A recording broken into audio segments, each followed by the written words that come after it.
I am California of the past. I am California of the past.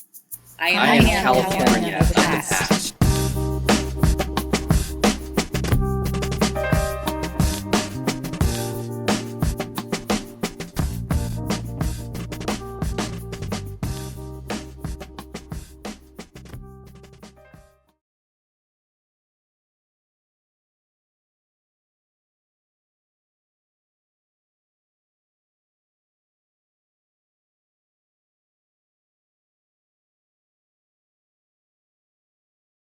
About 1890, a Los Angeles man rode the Santa Fe train to Azusa, rented a horse and buggy at the local livery stable, and drove about 4 miles in a southerly direction. The area seemed to be barley fields, little else. Seeing 3 men at about where Badillo and Citrus now intersect, he inquired, "Where is this Covina I hear so much about?" "As near as I can estimate, you're in about the middle of it," was his answer. The city of Covina was incorporated in 1901 with a slogan, "A mile square and all there." The climate seemed to be well suited to citrus culture, and one orange grove after another was planted. The Southern Pacific Railroad Company cooperated and put in a branch line between Pomona and Bassett running through Covina. Covina became a major orange producing area with 5 orange packing houses. At the height of the season, 11 carloads a day were shipped east. Passengers were not neglected.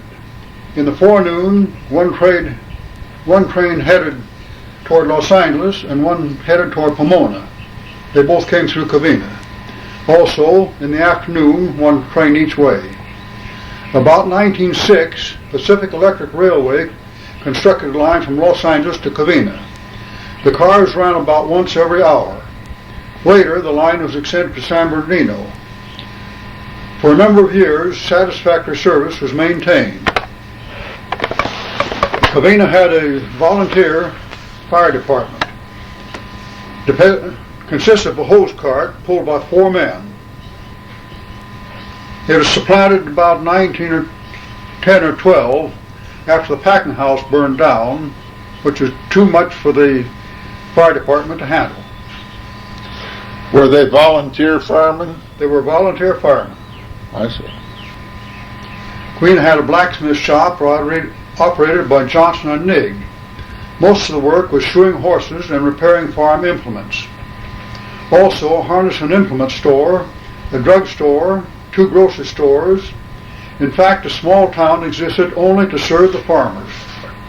At Fitzgerald's livery stable, a horse and buggy could be rented for a day or a half a day. People could also be driven to the destination, as in the case of today's taxi cab. Fitzgerald also had tallyhoes. A tallyho is a horse-drawn conveyance with seating capacity for a dozen or more passengers. It's pulled by a 4-horse or 6-horse team. In 1912, the 6th, 7th, and 8th grade students at Charter Oak School were transported to Covina on Friday mornings at 10 o'clock. The girls going to Covina Union High School for cooking class. The boys to Covina Grammar School for woodworking instruction. At noon, they were returned to Charter Oak. The tallyho was the conveyance. But in 1914, the Covina Union High School bus supplanted the tallyho for transporting students between Charter Oak and Covina. The bus top speed was 15 miles per hour.